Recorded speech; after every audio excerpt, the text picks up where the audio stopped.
मेरी screen share हो गई आप सबके साथ? यस जी। अब आपने फॉन्ट साइज डिफाइन कर लेना है। जो हमारा बॉडी का फॉन्ट साइज होगा, जो हमारा हर जगह पे टेक्स्ट का फॉन्ट साइज है, हमने वो सेट कर देना है बॉडी का फॉन्ट साइज, जो कि अभी इस केस में हमारे पास आ रहा है 15px। तो अगर हम हमारे वाले तरीके के साथ जाएं,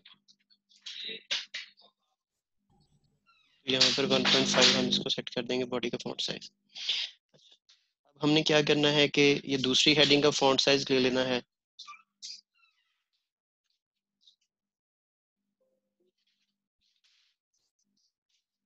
ये है 32। अब इस ये उससे छोटा फॉन्ट साइज है, तो इसको हम डिफाइन कर लेंगे as an H2।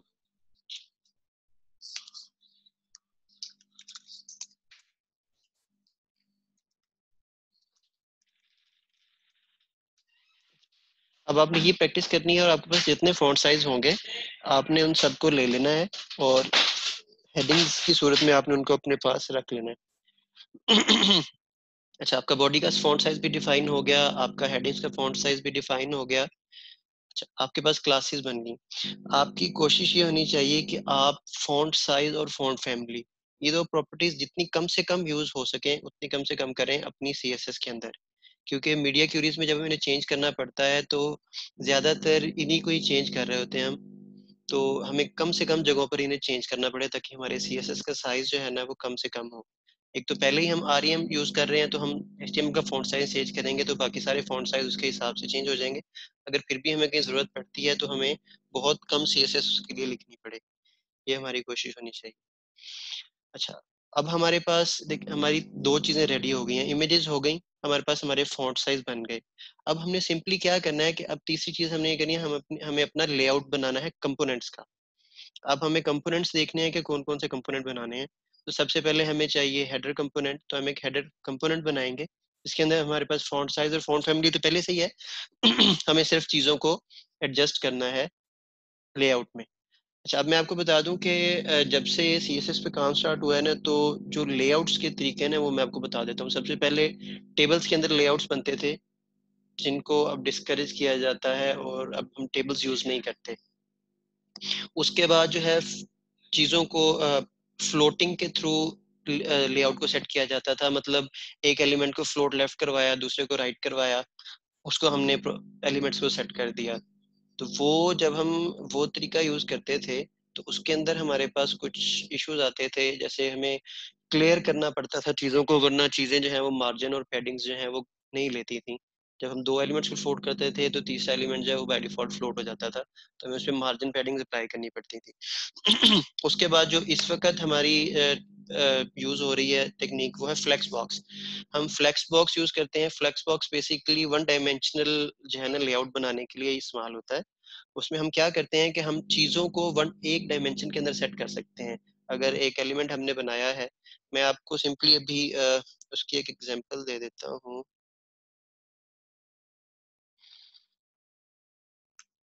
Code pen में।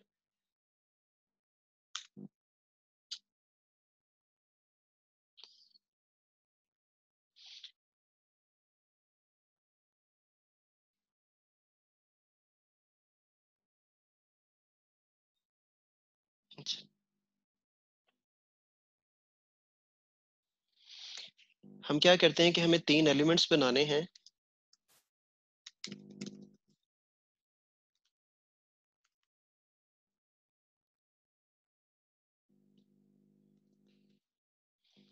अब हम क्या करते हैं, क्लास कंटेनर,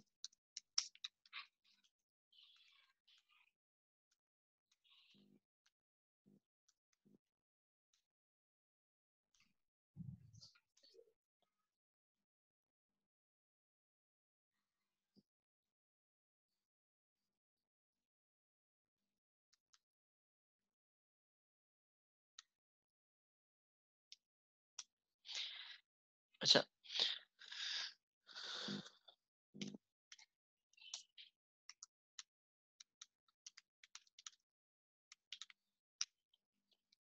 अब हमें अगर इन चीजों को अलाइन करना है, लेट से हम अब हमारे पास काशिफ, मैं एक चीज पूछना चाहूंगा कि ये जो आपने डिस्प्ले फ्लेक्स लिखा है और जो फ्लेक्स लेआउट होता है, क्या ये दोनों सेम चीजें हैं? हाँ जी, फ्लेक्स लेआउट बेसिकली इसी को कहते हैं कि आप फ्लेक्स यूज करते हुए अपनी जो लेआउट है उसको बनाए। फ्लेक्स लेआउट बेसिकली लोग डिफरेंट टर्म्स में यूज करते हैं। एक तो फ्लेक्सिबल के लिए यूज करते हैं, दूसरा कुछ इस प्रॉपर्टी के नाम से भी उस डिफरेंट लोग जो है ना उस टर्मिनोलॉजी को डिफरेंट तरीकों से यूज कर रहे होते हैं। कई लोगों का मकसद होता है कि रिस्पॉन्सिव, वो उसको फ्लेक्स कह रहे होते हैं। कई लोग इसलिए फ्लेक्स कहते हैं कि वो क्योंकि फ्लेक्स बॉक्स टेक्नोलॉजी प्रॉपर्टीज में यूज कर रहे होते हैं। तो वो डिफरेंट होता है, टर्म्स डिफरेंट होती है लोगों की एक चीज को डिफाइन करने के लिए। तो यहाँ पे जो मैं फ्लेक्स लेआउट कह रहा हूँ उसका मतलब ये है कि हम फ्लेक्स प्रॉपर्टीज को यूज करते हुए अपना लेआउट बना रहे हैं। ठीक है।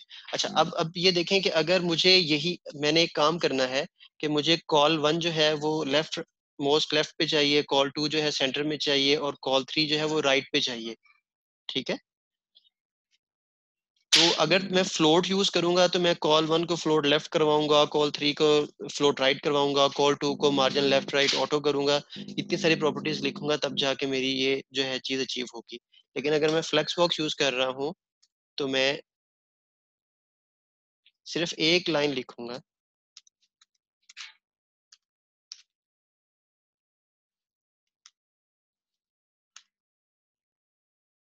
और मेरी ये चीज अचीव हो जाएगी। अब आप देखें कि कॉल 1 जो है लेफ्ट पे है, कॉल 2 सेंटर पे है, कॉल 3 राइट में है। ठीक है। अगर मैं ये दो प्रॉपर्टीज जो हैं इनको सिर्फ कमेंट आउट कर दूं तो ये जो हमारी डिव्स हैं ये स्टैक हो जाएंगी, क्योंकि डिव जो है वो by default block level element है। आपको इस चीज का जरूर पता होना चाहिए कि ब्लॉक लेवल एलिमेंट्स कौन से हैं और इनलाइन ब्लॉक कौन से हैं और इनलाइन एलिमेंट्स कौन से होते हैं। इनमें एक मेजर डिफरेंस जो है, ये इंटरव्यू क्वेश्चन भी है जो अक्सर पूछा जाता है, ये मैं आपको इसका बता भी देता हूँ।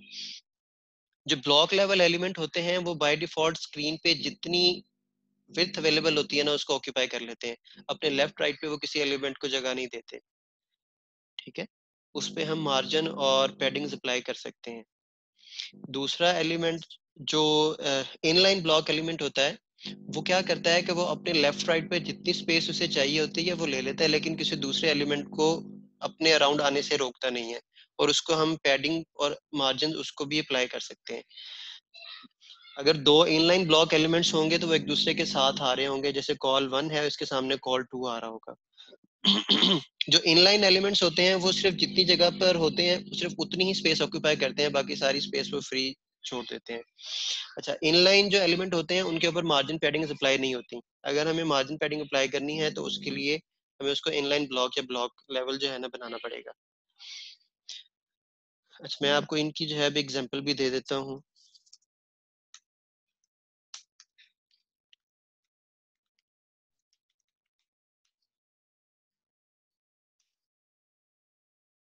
अब ये देखें, इस एलिमेंट ने जितनी जगह ली हुई थी सिर्फ उतनी जगह पे आ रहा है, बाकी सारी जगह फ्री है, दूसरा एलिमेंट वहां पे आ सकता है। अब मैं अगर इस इन पे मार्जिन और पैडिंग अप्लाई करूंगा तो वो अप्लाई हो जाएगी।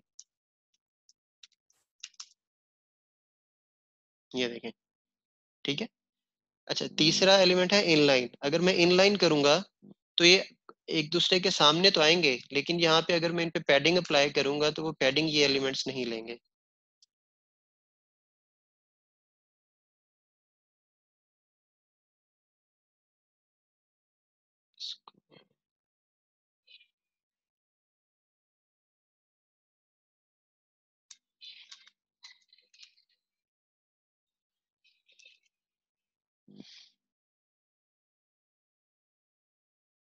अच्छा, ये मैंने मार्जिन अप्लाई किया इन पे, अब ये मार्जिन नहीं ले रहे हैं। ठीक है। मैंने आपको शुरू में एक डिफरेंस बताया इन तीनों एलिमेंट्स का, कि जो इनलाइन एलिमेंट्स हैं वो सिर्फ अपनी जितनी विड्थ है, अपना साइज है, वो स्पेस ऑक्यूपाई करते हैं, लेकिन मार्जिन जो है उस प्रॉपर्टी को वो एक्सेप्ट नहीं करते। इनलाइन ब्लॉक जो है वो मार्जिन पैडिंग दोनों को भी एक्सेप्ट करते हैं और सिर्फ अपनी विड्थ के मुताबिक स्पेस लेते हैं। और जो ब्लॉक लेवल एलिमेंट है वो जितनी अवेलेबल स्पेस होती है उसको ऑक्यूपाई कर लेते हैं और किसी एलिमेंट को राइट या लेफ्ट पे नहीं आने देते हैं। अच्छा, अब मैं आपको फ्लोट वाला तरीका बताता हूँ कि अगर हमें इन्हें फ्लोट करना होता तो वो हम किस तरह से करते हैं, जो कि पुरानी टेक्निक है।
अच्छा, अब ये देखें, जो चीज़ हमने अचीव की थी फ्लेक्स बॉक्स से एक लाइन में, वो हमें उसके लिए इतना सारा कोड करना पड़ा है उस चीज़ को अचीव करने के लिए। तो इसलिए आज हम जो है ना फ्लेक्स बॉक्स यूज़ करते हैं, क्योंकि वन डायमेंशनल जो है ना एलिमेंट्स को अलाइन करने में प्रॉपर्टीज देता है, जो कि सिर्फ एक लाइन लिखते हैं और वो चीजें जो है उनको अलाइन कर सकते हैं। अच्छा, अभी दूसरी चीज है कि अभी तो इनकी डायरेक्शन है वो कॉलम है, रो है सॉरी, हम इनकी डायरेक्शन भी चेंज कर सकते हैं। लेट्स से अगर मैं कहता हूँ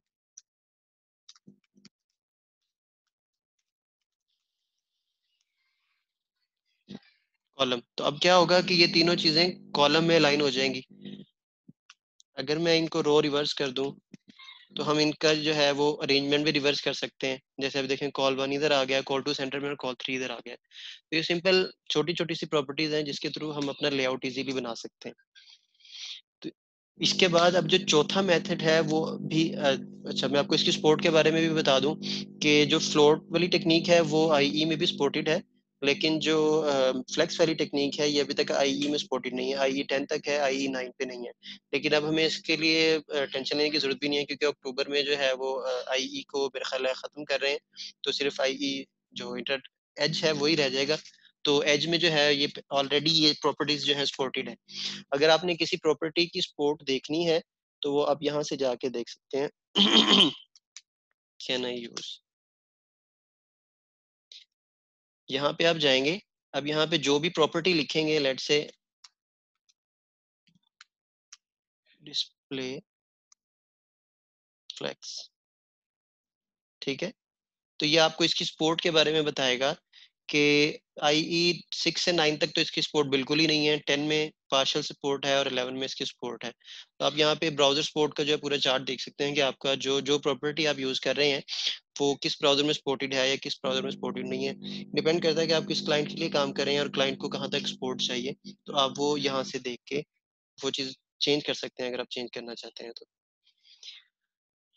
अच्छा, अब ये CSS की टेक्निक्स मैंने आपको बता दी। अब चौथी चीज़ कि जब आपने HTML लिखनी है तो आपकी HTML जो है वो सिमेंटिक होनी चाहिए। सिमेंटिक का मतलब क्या है कि आपने HTML5 के जो एलिमेंट्स हैं उनको यूज़ करना है बेहतर तरीके से।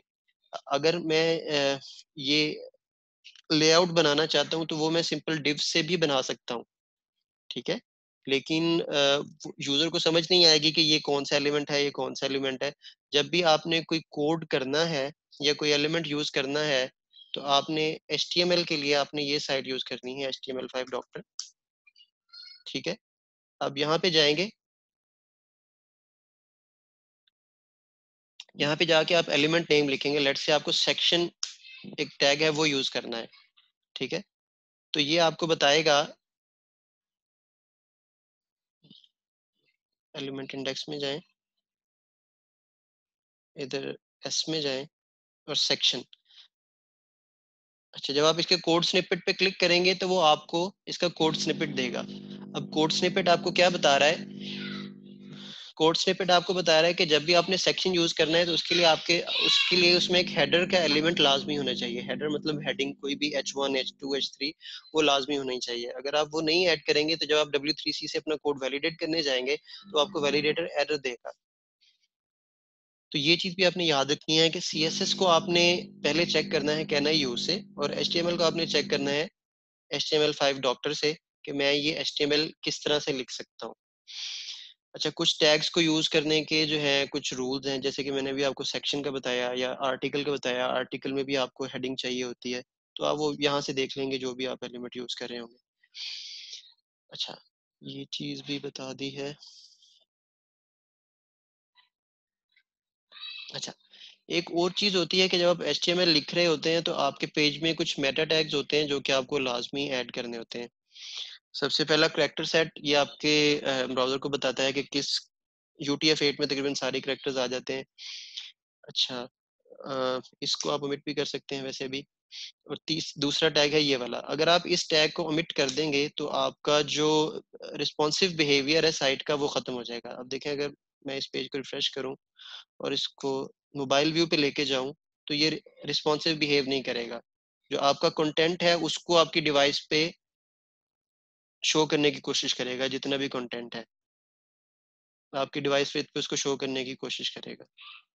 ये देखें अब वो श्रिंक हो रहा है लेकिन ब्रेक नहीं हो रहे एलिमेंट्स।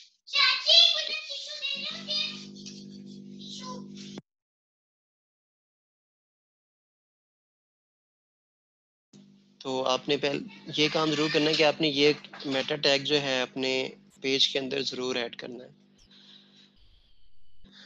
अच्छा, अब इसके बाद हमें क्या करना है? अच्छा, आपने अपनी जो स्टाइल शीट्स हैं उनको सिर्फ हेड के अंदर ऐड करना है, और जो आपके स्क्रिप्ट्स हैं सारे उनको आपने फुटर में ऐड करना है। फुटर मतलब बॉडी के क्लोजिंग टैग से पहले ऐड करना है।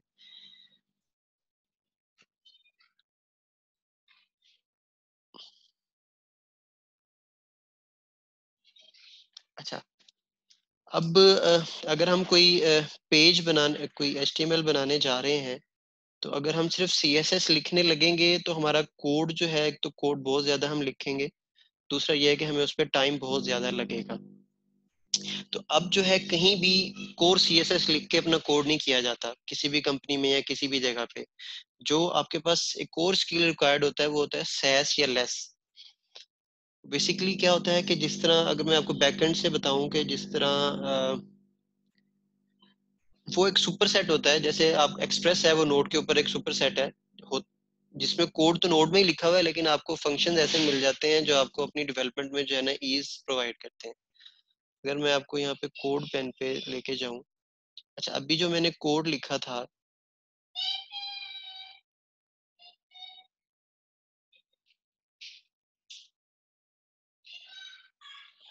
अच्छा अब मैं क्या कर सकता हूँ, SCSS के अंदर अगर मैं जाता हूँ तो मैं इसमें वेरिएबल्स डिफाइन कर सकता हूँ। लेट से मैं कहता हूँ $, कलर डैश 1, और कोड में दे देता हूँ, ठीक है। अब मुझे जहां भी ये कलर कोड चाहिए होगा मैं क्या करूंगा, कलर डैश 1। तो अब हम इसको कुछ और भी कर सकते हैं फिलहाल। अच्छा काशिफ, जी 3 बज चुके हैं, तो कोशिश करें कि अगले 10 मिनट्स में जितनी आज बातें हमने डिस्कस की हैं उसको एक दफा मतलब रिकैप कर लें, ताकि ऐसा ना हो कि हम ज्यादा बताने के चक्कर में कुछ चीजों पे मतलब ओवरलुक कर दें, क्योंकि मुझे पता है कि ये एक लंबी चीज है। This is going to take some time and इंशाल्लाह we will have another session coming Saturday आप ही के साथ। तो मैं चाहूंगा कि जो टाइम कमिट किया गया है उसी के मुताबिक हम चलें, और आपका भी टाइम कीमती है, ये अंडरस्टैंड। तो अगले 10 मिनट में इसको कोशिश करें कि रैप अप कर दें, मेरा एक और सेशन भी स्टार्ट होना है। सही है। अच्छा मैं आपको ये बता रहा था कि जब आप CSS लिख रहे हैं,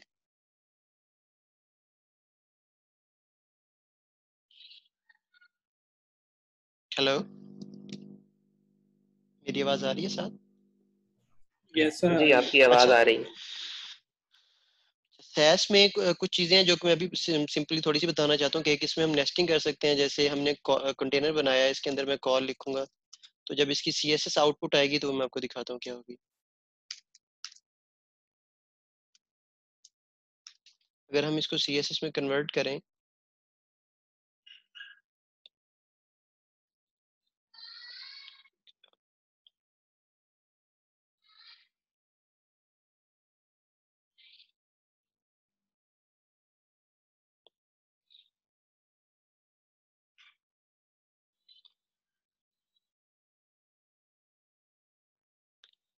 यहाँ पर वो भी कोई एरर शो कर रहा है।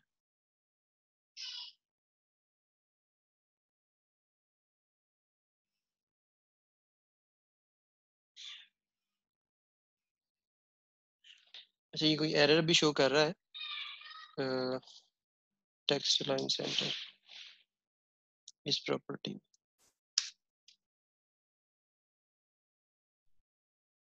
जब जो हमारे पास फॉर्मेटेड CSS आएगी, वो कुछ इस तरह से आएगी। कंटेनर हमने उसके अंदर नेस्ट किया था कॉल को, तो वो उसकी उसको हमें उसके साथ अटैच करके वो CSS बना के दे देगा। ये एक SCSS जो है ये खुद एक बहुत बड़ा सा टॉपिक है, तो इसको हम नेक्स्ट लेक्चर में इंशाल्लाह डिस्कस कर लेंगे। अभी तक जो मैंने आपको सारी चीज़ें बताई हैं वो मैं रिकैप कर देता हूँ। मैं आपके साथ वो सारे लिंक भी इसी चैट में शेयर करता हूँ। सबसे पहले हमने इमेजेस गेट करने हैं PST से, ठीक है। अगर इमेजेस का साइज बड़ा है तो हमने उनको टिनी PNG से कंप्रेस कर लेना है। सबसे पहला लिंक है टिनी PNG। उसके बाद हमने स्प्राइट जनरेट करनी है। स्प्राइट जनरेट करने के लिए मैं आपको एक लिंक दे देता हूँ चैट के, ये भी मैं आपको भी सेंड कर दूंगा स्क्रीन रोकने के बाद। तो आपने वहां जाके स्प्राइट्स क्रिएट करनी है आइकन्स के लिए और उन स्प्राइट्स को यूज करना है। तीसरा, जब हम HTML क्रिएट करने लगेंगे तो सबसे पहले हमें अपने पेज की टाइपोग्राफी चेक करनी है। हमने सारे फ़ॉन्ट्स जो हैं अगर CDN मिलते हैं तो हमने CDN ऐड कर लेना है, वरना हमें अपने पास लोकल फ़ॉन्ट्स रख के उनको यूज़ करना है। और उसके बाद हमें अपनी टाइपोग्राफी को क्रिएट करना है। हमारे पेज में जो जो चीज़ें या जो जो फ़ॉन्ट्स जिस साइज़ के साथ यूज़ हुए हैं हमने उनकी क्लासेस बना लेनी है और सिर्फ उन क्लासेस को उन एलिमेंट्स पे यूज़ करना है जहाँ पे हमें कोई फ़ॉन्ट साइज़ या फ़ॉन्ट फैमिली चाहिए। उसके बाद हमें जो है कंपोनेंट्स बनाने हैं। पेज में जितने एलिमेंट्स हैं उन कंपोनेंट्स उनको कंपोनेंट्स में डिवाइड करना है। पहले हम एक ये वाला कंपोनेंट बनाएंगे, फिर इसको बनाएंगे, फिर हम इस कंपोनेंट को नीचे बना लेंगे। प्राइस का एक कंपोनेंट बना के बाद में उसमें जो उसके वेरिएंट्स हैं वो हम किसी क्लास की बेस पे हम उनको चेंज कर देंगे। लेट्स से अगर हमें सिर्फ कलर ही चेंज करना है तो हम उसमें बटन कोई दूसरा ऐड कर देंगे, क्लास की बेस पे उसको चेंज कर देंगे। ये हमें ULLI जो है इसको बनाना है एक कंपोनेंट। ये सारे कंपोनेंट्स हम एक सेपरेट पेज पे बना के अपने पास रख लेंगे। फिर जो आखिर में हमें काम करना होगा वो क्या करना होगा कि हम सिंपल एक लेआउट बनाएंगे फ्लेक्स बॉक्स को यूज करते हुए, डिव्स बनाएंगे और उसके अंदर हम सिर्फ अपने कंपोनेंट्स रखते जाएंगे। फिर हमें उनके लिए स्टाइलिंग नहीं करनी पड़ेगी। आपने कोशिश ये करनी है कि आपका कोई भी कंपोनेंट उसके लेआउट वो अपने लेआउट पे डिपेंड ना कर रहा हो। मतलब अगर मैं इस कंपोनेंट को उठा के, ये वाला अगर कंपोनेंट है, अगर मैं इसको उठा के ये नीचे किसी सेक्शन के अंदर लेके जाना चाहता हूँ, यहाँ पे रखना चाहता हूँ, तो वो इस चीज पे डिपेंड ना कर रहा हो कि मैं उसके पेरेंट की बेस पे उसके उस पे कोई स्टाइलिंग अप्लाई कर रहा हूँ। अगर मैं इस कंपोनेंट को उठाकर पूरी साइड में किसी भी जगह पर लगाना चाहूँ तो मैं लगा सकूं बगैर किसी चेंज के। अपने कंपोनेंट्स को इस तरह स्टैंड अलोन बनाना है, ठीक है। और उसके बाद मेटा टैग्स के बारे में मैंने आपको बताया है कि आपने मेटा टैग्स में एक ये जो टैग है इसको लाजमी ऐड करना है। अगर आप इसको ऐड नहीं करेंगे तो आपका पेज जो है वो रिस्पॉन्सिव बिहेव नहीं करेगा। कंटेंट व्यू पोर्ट का जो टैग है इसको आपने लाजमी ऐड करना है।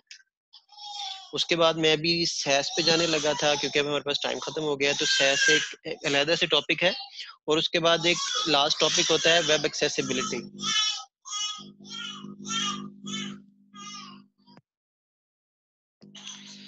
वेब एक्सेसिबिलिटी ये होती है कि आपकी साइट जो है वो सिर्फ 100% जो ठीक लोग हैं उन्होंने यूज नहीं करनी। कुछ ऐसे लोग भी होंगे जो कि विजुअली इम्पेरेंट होंगे, कुछ ऐसे लोग होंगे जो माउस यूज नहीं कर सकते होंगे, तो हमें अपनी साइट को उनके लिए भी बनाना होता है। उसमें ज्यादा चीजें जो हैं वो डिपेंड कर रही होती हैं डिजाइनर के एंड पे, लेकिन हमने उनमें क्या चीज, एक जो चीज मस्ट चेक करनी होती है वो ये कि अगर कोई यूजर ऐसा है कि जो माउस यूज नहीं कर सकता, तो वो पूरी साइट पे जो भी एक्शन है, कॉल एक्शन है, उनको वो अपने कीबोर्ड से एक्सेस कर सके। तो वो हम किस तरह से कर सकते हैं, एक तो हम उसको भी नेक्स्ट लेक्चर में देखेंगे। दूसरा उसमें एक पॉइंट ये होता है कि जब भी हम इमेज टैग यूज करेंगे उसके साथ ऑल्ट टैग लाजमी यूज करेंगे, ताकि और ऑल्ट टैग में हम उस इमेज के डिस्क्रिप्शन बताएंगे कि इस इमेज के अंदर क्या हो रहा है। क्योंकि जो लोग देख नहीं सकते वो फिर उनके पास स्क्रीन रीडर होते हैं जो कि उस ऑल्ट टैग को पढ़कर बता रहे होते हैं कि इस इमेज में क्या हो रहा है। तो कुछ ऐसी चीजें हैं कि वेब एक्सेसिबिलिटी जो है ये भी एक पूरा टॉपिक है, तो इसको भी हम इंशाल्लाह अगर टाइम मिला तो बाद में जरूर देखेंगे।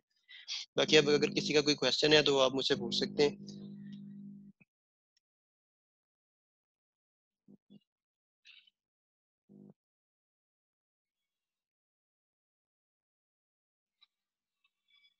हेलो। जी काशिफ, ये रिकैप हो गया कंप्लीट? हाँ जी। वेरी नाइस, बड़ा अच्छा तरीके से माशाल्लाह आपने बड़े अच्छे तरीके से आपने माशाल्लाह सारा समअप किया है। हमजा एक क्वेश्चन पूछ रहे हैं चैट में। हमजा कह रहे हैं अच्छा, कि मेरे जी पास ना चैट जो ओपन नहीं हो स्टैंड रही। अलोन, कोई मसला नहीं, मैं बता देता हूँ। हमजा पूछ रहे हैं कि सर एलिमेंट्स स्टैंड अलोन कैसे बनते हैं, कि मेरा ख्याल ये पूछना चाह रहे हैं कि इंडिपेंडेंट एलिमेंट्स ऐसे डिजाइन कर लिए जाएं जो कि रीयूजेबल हों। बिल्कुल।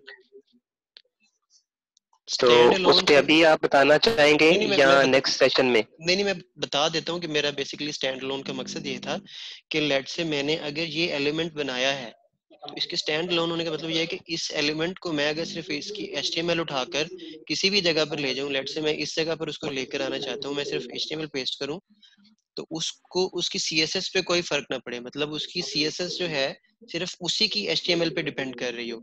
मैं आपको नेक्स्ट लेक्चर में सिर्फ एक जो ये कंपोनेंट है ये बना के मैं आपको इंशाल्लाह जरूर दिखाऊंगा, इसमें आपको बताऊंगा कि स्टैंड अलोन कंपोनेंट उससे मेरी क्या मुराद है, ताकि आप उसको जो है यूज कर सकें। बेसिकली रीयूजेबल जो चंक होता है उसको हम स्टैंड अलोन कंपोनेंट कहते हैं, सिंपल अगर हम इसको डिफाइन करें तो।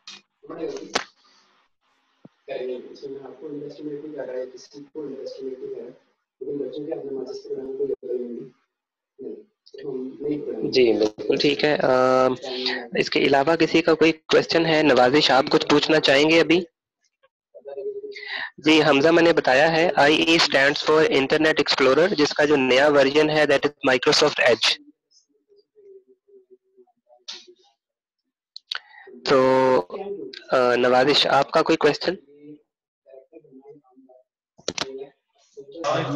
No sir. चले ठीक है, मुझे उम्मीद है कि आज आप लोगों का ये सेशन बड़ा इंटरेस्टिंग रहा होगा। यू गाइस हैव मैं learned a lot of things from Kashif. जी सर। मैं अच्छा इसमें जो सर, है ना आई अभी हैव अ चैट में रहते क्वेश्चन हुए प्लीज। जी जी जी आप काशिफ ये जो लिंक्स है ना ये आप मेरे साथ शेयर कर दीजिएगा ठीक है on Skype and I will share with the team.